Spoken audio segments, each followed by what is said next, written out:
In the Matrix, there was that scene where there was this acceptance that you are a slave. You have to accept your situation, because if you don't, you never do anything about it. So we face the situation, and then we bloody do something about it. You are a slave, Neo. I choose freedom. And then you have the transformation, which obviously can be challenging sometimes. It was for me. I had mine in the public eye. But the benefits of awakening to the greater self are just fantastic. Know thyself. Don't look in the mirror and say, that's me. That's an expression of your experience. Stop looking in a microscope and seeing me. Because you are all that is, has been, and ever can be, having an experience. You're not your mirror. You're not your body. And redefining self is greatly part of the awakening. Instead of saying, I am this person and that's me, it is, I am infinite awareness having an experience of that person. Redefining self. No more little me. No more I can't. No more I could never. No more the best things happen to other people. We create our reality by our sense of reality. Change that, we change how it manifests.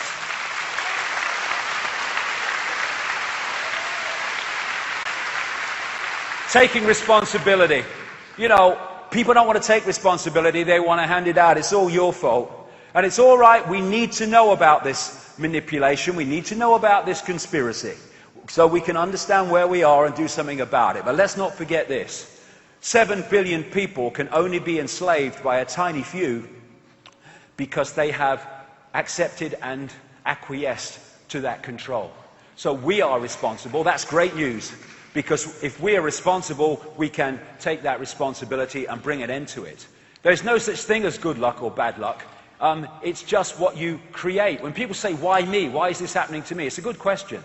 Because this electromagnetic field is going out all the time, and it's impregnated with our state of being, our beliefs, our sense of perception, and all these things. And it's locking into other magnetic fields that sync with what we're putting out, and we pull in expressions of this. And often, you know, we pull in, over a period of time, the same kind of people. Oh, not someone else like that. Well, what's the common theme? It's not all those people, it's you, mate. Why is it happening? And if we take responsibility and say, what is it about me that's pulling in these things? And that perception of what it is will change it immediately, that acknowledgement of what it is. Suddenly those people don't come into your life anymore, those pains in the arse and people that are giving you a bad time. Other people come in, because suddenly what you're putting out changes what you're syncing with and drawing in. People, places, ways of life, opportunities or lack of them change also. Because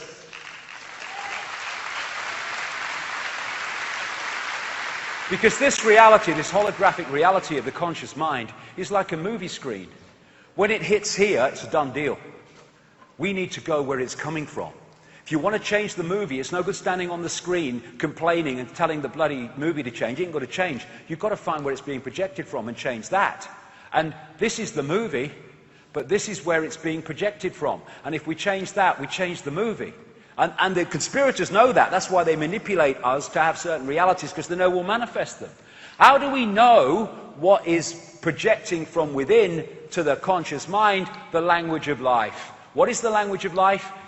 This holographic world, our lives, everything in it, is an expression of waveform, information, and states of being. Therefore, what's happening here is an expression of what's happening here. If you want to know what's happening here and what needs to change and be addressed, then just look at what's happening here. What are the constantly recurring themes in your life that you don't like? Well, that is telling you that there's something going here that's manifesting them. Change that, they go away. We are in control when we know how the system works. And a lot of these challenges we get, and we feel bad about ourselves and stuff like that, they're actually in the blueprint, because they're trying to teach us something. Someone said, out of suffering have emerged the strongest of souls. Most massive characters are seared with scars.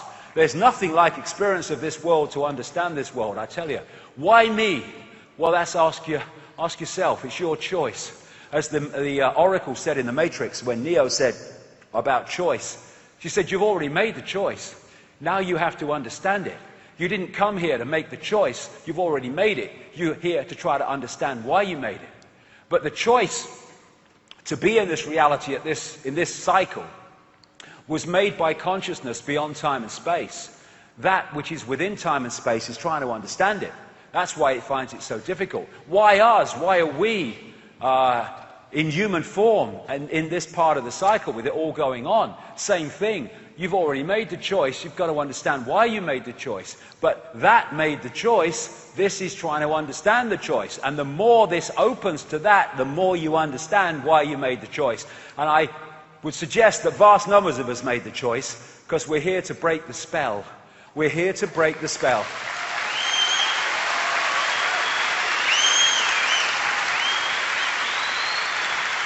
We're here to ensure that this does not happen. And to do that, we need to get these mind parasites out of the way. Get them out of our awareness. How do we do that? Well, let's look at what the mind parasites want us to do and the states of mind and emotion they want us to go in, and we go into the other states of being rather than those they want us to go into. By doing that, we are disconnecting from the mind parasites because we are expressing what they don't want to express. Thus, we are not in the frequency range that they want to pull us into. And we come back to this, the Native American story of the wolves. What they want is to pull us into states of anger, envy, sorrow, regret, greed, arrogance, and all this stuff. And they don't want us to come into peace, love, hope, serenity, humility, kindness, and all this stuff, empathy. Thus, if we make sure and take control to come into those states, then we are disconnecting from the mind parasites, and they lose their power over our perceptions and our responses. And in short, we do what we know to be right in the moment and fair in the moment, and not always do things on the basis of what we think is right for us. Martin Luther King, cowardice asked the question, is it safe? Expediency asked the question, is it politic? Vanity asked the question, is it popular? But conscience asked the question, is it right? And there comes a time when one must take a position that is neither safe nor politic nor popular, but one must take it because it is right. And that is where we are.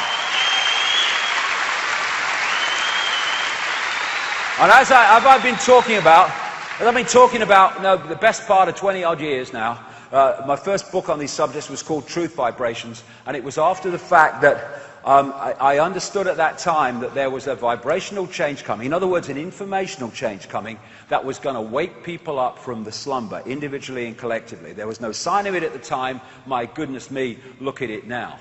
There's a shift, and it's waking people up. Truth vibrations. This whole stuff about 2012 and the mind thing, I never bought that, because what I've been saying for years is the greatest thing about 2012 is it's not 2011, but it's not 2013 either. This truth vibration, information, vibrational change is getting more and more powerful, and thus every year will be having a greater effect on more and more people as they wake up to remember who they are beyond time and space. The energetic environment is changing, and we have the choice. One of the things, by the way, that I was told about these truth vibrations is they were going to bring to the surface all that was hidden so we could see what we couldn't see before. My goodness me, what do we know now? We didn't know 20 odd years ago. What we didn't know 5 years ago, 2 years ago. Behind the wizard curtain. It's happening. It's happening. And they knew this timeline was coming, and that's why this change was coming. That's why it's now, no coincidence, that the great police state is being thrown at us. It's to hold on to the power they have. They have to up the ante, because the awakened people are a much bigger challenge than the asleep people they could manipulate, with a cup of tea earlier. But despite what is happening, despite the police state and all the rest of it, often because of it, because people see that the world ain't what they thought it was, people are waking up and remembering who they are, looking over the wall. I love that line, the beginning is near, the beginning is here. Responsibility. I take responsibility for everything that's here, realizing only then can I change it, because I'm then changing me. And that's in the inner and the outer. You cannot just change yourself in the inner and expect the outer will change automatically. It has to be with your actual participation in everything that is in this reality. Have fun. It is quite a journey.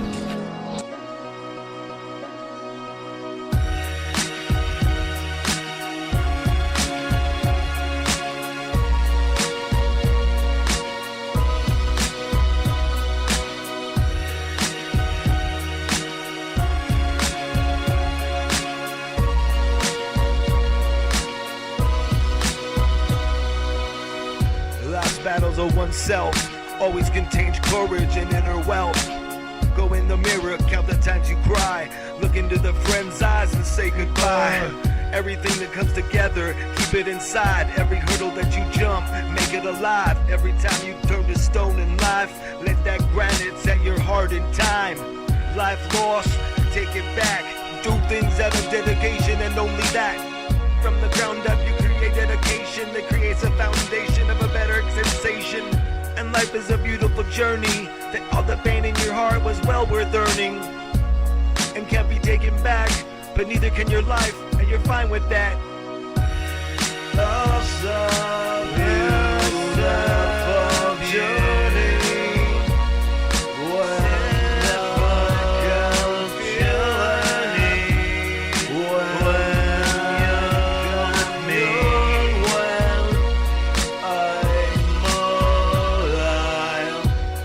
Emptiness coats your heart like 24 karat gold from the start. And nothing you can do could ever change it. Only thing in life you can try to rearrange it. Why spend your life avoiding mistakes when it's my mistakes I would never trade away? Simplistic capabilities turn into things that make me just like walking artillery. This recollection is nothing but a collection, something that over time's an infection and will become something in the hearts of man, those who experience pain. And life is a beautiful journey, that all the pain in your heart was well worth earning. And can't be taken back, but neither can your life, and you're fine with that. Love's a